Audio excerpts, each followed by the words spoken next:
Yo, what's going on, everybody? It's Maurice back again with another video. Your boy on the roll. We pumping out videos now. Oh man! But today we got the special guest of Jubilee that is blessing us with her presence. There was an article from Fantasy Flight. I'll post it in the video, in the description of the video for you all to check out if you want to read the article. But we now got another hero, another X-Men.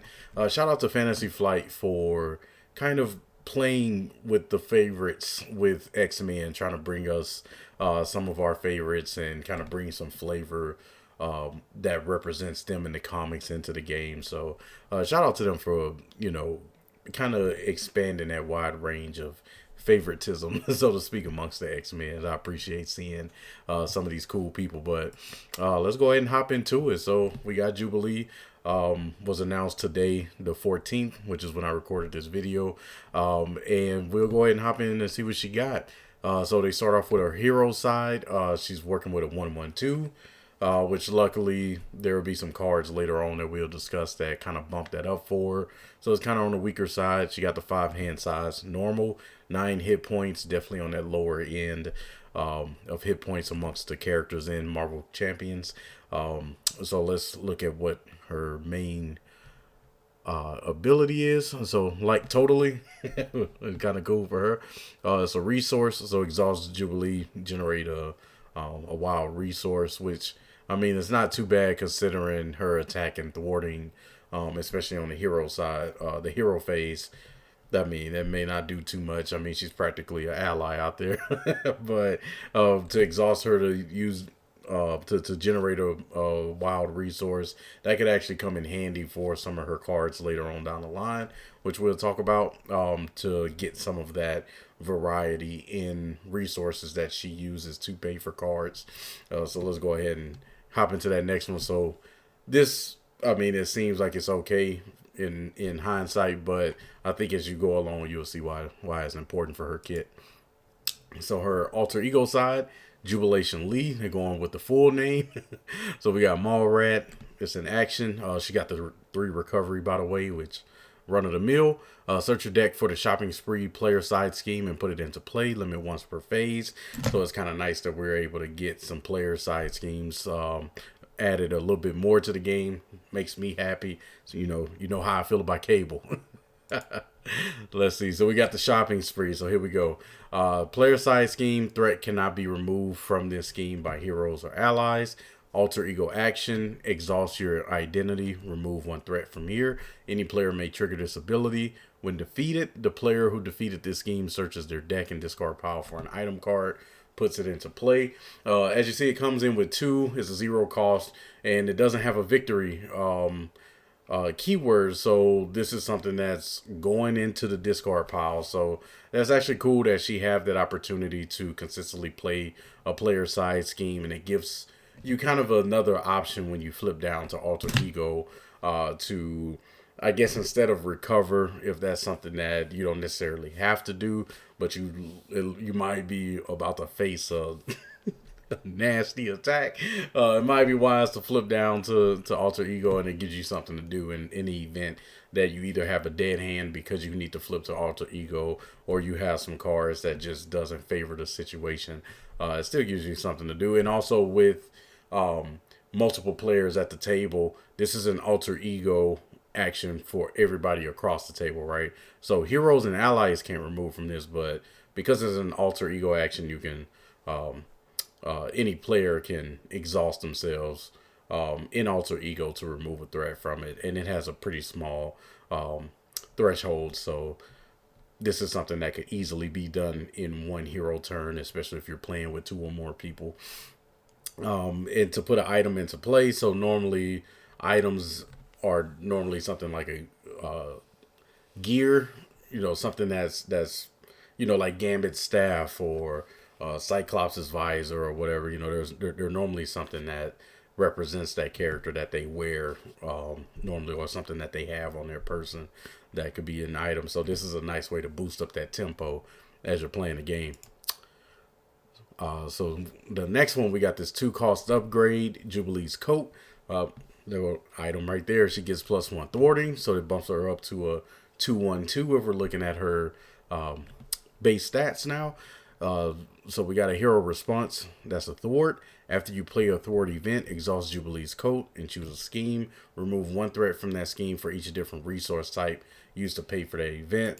So if we go back to her hero ability, we got that resource that's a wild resource. So that could be something that's of itself, or it can be played as another resource to kind of help with that that flexibility in cards like this. And as we go along, we'll start to see more and more cards that have this remove X amount per different types of resources that's being played, which is kind of cool. It's something that's a little different that we roughly haven't seen as much of outside of requirements, right? But this is cool to see the different resource types coming into play as a mechanic. So that's a cool card, by the way, especially with her being able to thwart with something that may remove 3 or 4, and depending on how much extra resources or however many resources that you pay, this is something that you can overpay and get more threat removed, right? So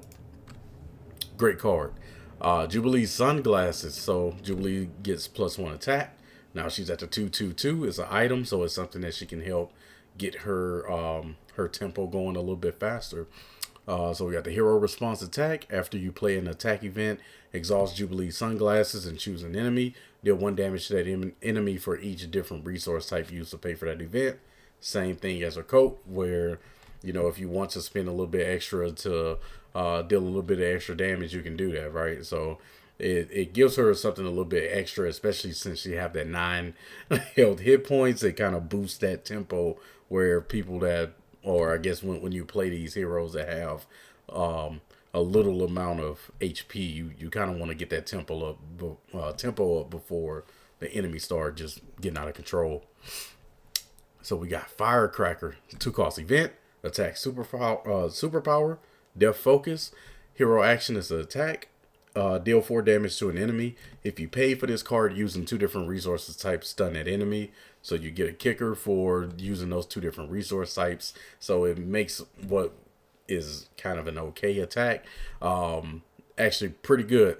and you can boost that with the sunglasses, right, to get a little bit more get a couple of more damage on that. Or if you overpay, you can get that 3 to 4 extra damage on it. So it's kind of nice. It's kind of nice. So it's kind of cool that her regular events feels like superpowered attacks, similar to Cyclops full optic blast, right? Gotta love it.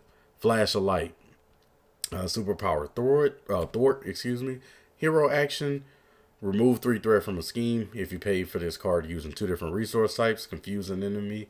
Same as the previous card, but you get the kicker of confusing the enemy, and you can bump up them numbers, to be able to get a little extra off of her coat, which her kit is just flowing well right now. It might take a turn or two to really get things going, but yeah, she's got a nice kit so far. We got Blinding Flash, 3-cost event, superpower. Choose X enemies, where X is the number of different resources types. And they list the 4 used to pay for this event. Stun and confuse each chosen enemy. Wow, that has really good crowd control, especially if you're dealing with a scenario with multiple villains, or a scenario with a ton of minions out there. That gives you that opportunity to do a lot of crowd control. Like that's actually kind of ridiculous. That's actually kind of ridiculous to have that opportunity to stun up to 4. You can overpay for this one and just stun the villain and multiple minions, or if there's multiple villains in play, stun and confuse them along with some minions on top of that. Insane. This is a really good card. I really like that one. So we got Plasmoid Energy. So we see that she has the energy and mental resources, so that helps her with being able to pay for some of these cards that she have that combos into what would be a normal removing of threat or just straight up damage, is now kind of superpowered just off of a card like this. Beautiful. Is that the same? Oh, we got different resource. It's different resources. So it's the energy and physical now, and then we got the mental and physical. So she comes with three energy. I mean, not energy, but three resource cards, which is kind of nice. Which means that you don't really. Well, I guess if you want to, you can add in energy, genius, strength. I think is the three main resource cards or the power of cards, depending on what aspect you go into. You're not necessarily forced to go into those, but they can probably help with kind of smoothing the cost curve of the deck. And so that'll be up to you. I think maybe adding a couple of them will be good just to make sure, especially as we see here with this um, with this particular ally with the four costs. So if you add some of those higher higher resource costing cards, then you probably want to add a bit more to them. So we got Husk, excuse me, four cost ally, 2/2 with the one consequence, and then consequential damage, and then 3 hit points, which is pretty run of the mill for a four cost ally, or at least that's something that you want, unless their ability is ridiculous. But her interrupt, when Husk uses a basic power, spend up to 3 resources. If you spend at least one of whichever one is shown here. So if you spend an energy, she gets +1 for that power. Whether if you thwart or attack, she get that +1. If it's a mental, she get to heal, and then if she uses a physical, or if you use a physical to pay for her to come out, you can ready her after she, not when she pays, but whenever you use it, you can spend resources to be able to take advantage of what's going on here. So, and there's at least one. So unfortunately, if you pay 2 mental resources, you only just get to heal 1. So that's important if you want to kind of make this ridiculous. You may just want to spend the 3 to get as much as you want out of it, but it's up to you to, depending on what's out on the table, to use whatever is necessary. Then we got Chamber, 4 cost ally, 2/2 with the 3 hit points. That 4 cost, that's what we want to see. Psionic X-Men. Chamber takes -1 consequential damage after he attacks a confused enemy. This is really good to have, especially in those decks where you can really take advantage of confusing the enemy, throwing in stuff like Sonic Rifle.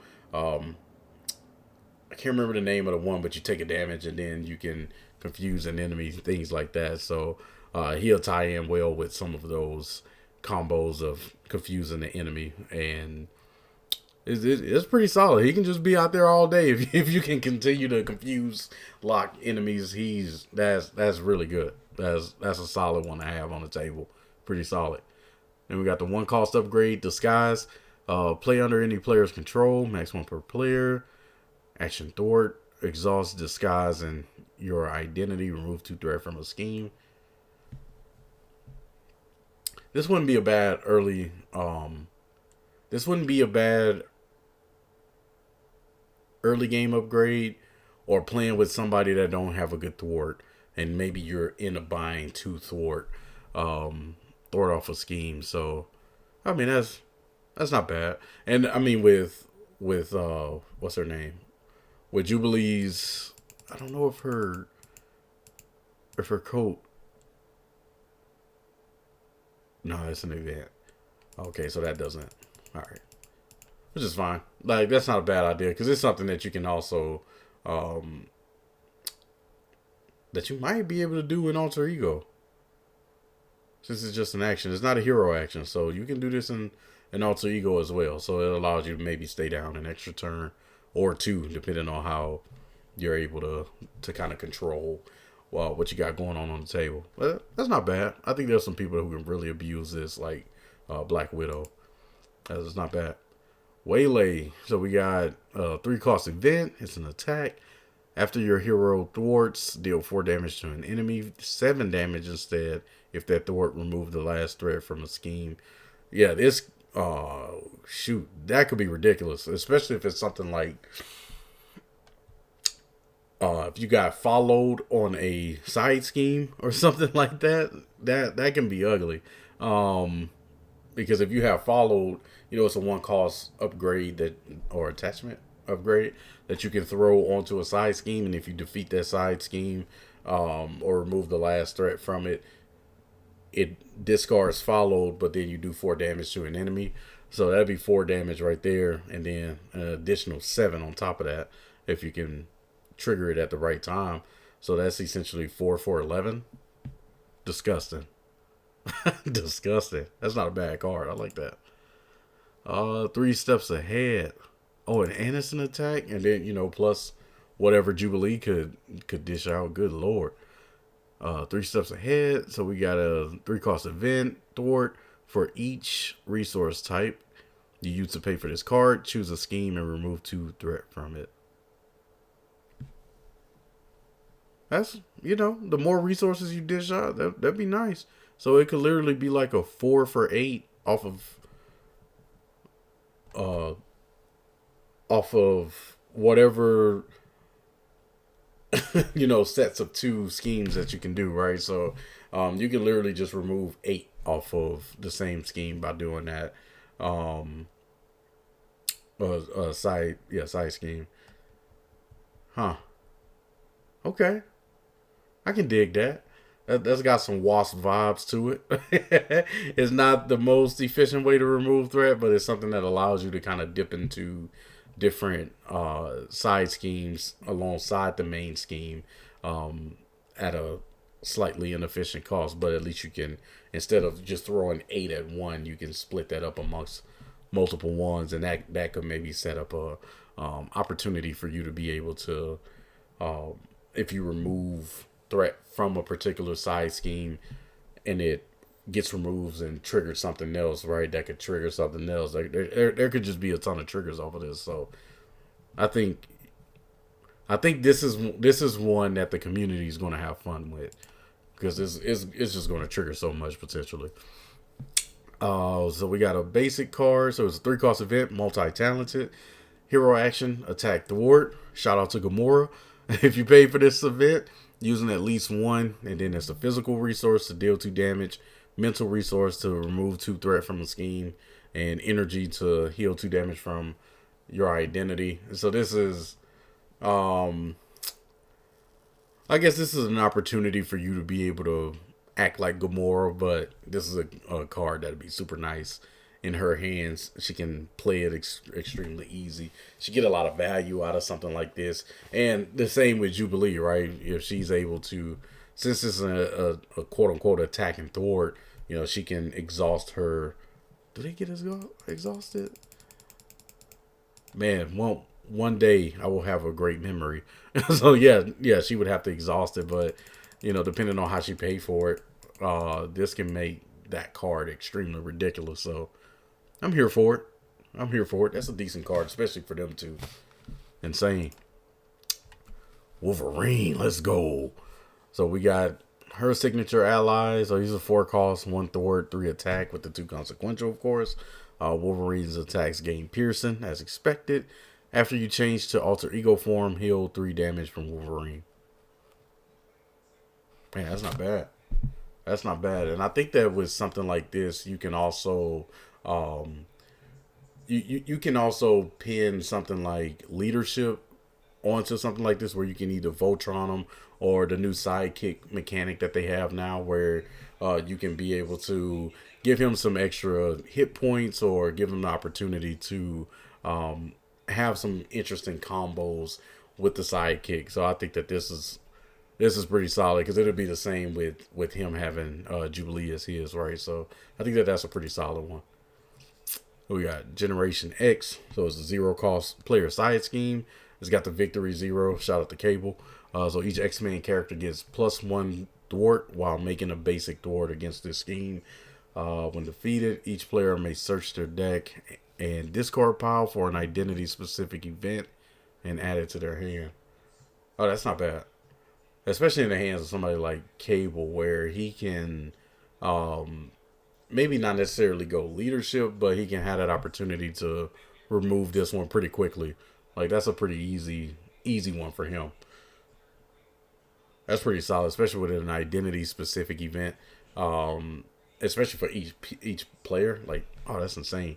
And even Cyclops with his full optic blast, like that's an easy way for him to go get that too, right? So that's a solid one. And we got Unlikely Duo, 2-cost event. That's an attack team up. Let's go. Max 1 per deck.